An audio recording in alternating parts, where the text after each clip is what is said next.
জাতীয় দলের পর এবার অস্ট্রেলিয়া মিশনে বাংলাদেশের হাই পারফরম্যান্স দল ডারউইনের টপ অ্যান্ড টি-20 সিরিজে নিজেদের সামর্থ্য দেখাতে 14 আগস্ট দেশ ছাড়বে ইরফান শুক্কুরের নেতৃত্বাধীন দল। এইচপি দলের জন্য ভীষণ গুরুত্বপূর্ণ এই টপ অ্যান্ড টি-20 সিরিজকে সামনে রেখেই তাই 15 সদস্যের দল ঘোষণা করেছে বাংলাদেশ ক্রিকেট বোর্ড। দলের নেতৃত্বে থাকছেন ইরফান শুক্কুর, অধিনায়কের সঙ্গে দলে আছেন এক ঝাঁক hard hitter Habibur Rahman Sohan, Zishan Alam, Sabbir Rahman Roman.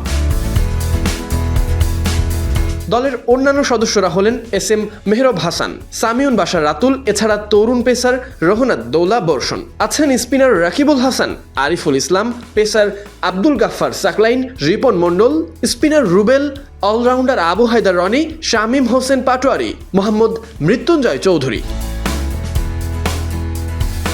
Top and টি-20 সিরিজে বাংলাদেশের ব্যস্ত সূচি। 22 আগস্ট নেপালের বিপক্ষে ম্যাচ দিয়ে শুরু হবে ইরফান শুক্কুরদের অভিযান। এরপর একদিন পরই হ্যারিকেন্সের বিপক্ষে মাঠে নামবে Bangladesh. 24 August Victoria, 26 August strikers এবং 27 আগস্ট নিউজিল্যান্ডের বিপক্ষে। সবশেষ 28 আগস্ট এন্টি স্ট্রাইকার্সের বিপক্ষে খেলবে এইচপি দল। টানা ম্যাচে অস্ট্রেলিয়ার কন্ডিশনে নিজেদের পরীক্ষার সুযোগ থাকছে, একই সঙ্গে তরুণদের সামনে থাকছে নিজেদের সামর্থ্য প্রমাণের বড় সুযোগ।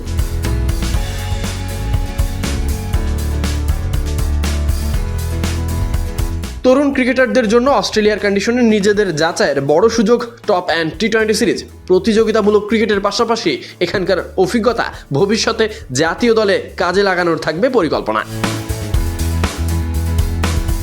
মিশন অস্ট্রেলিয়া ডারউইনে এবার নিজেদের সামর্থ্য দেখানোর অপেক্ষা। বাংলাদেশ হাই পারফরম্যান্স দল 14 আগস্ট অস্ট্রেলিয়ার পথে রওনা হবে। অস্ট্রেলিয়ার মাটিতে কতটা আলো ছড়াতে পারে সেটা এখন দেখার অপেক্ষা।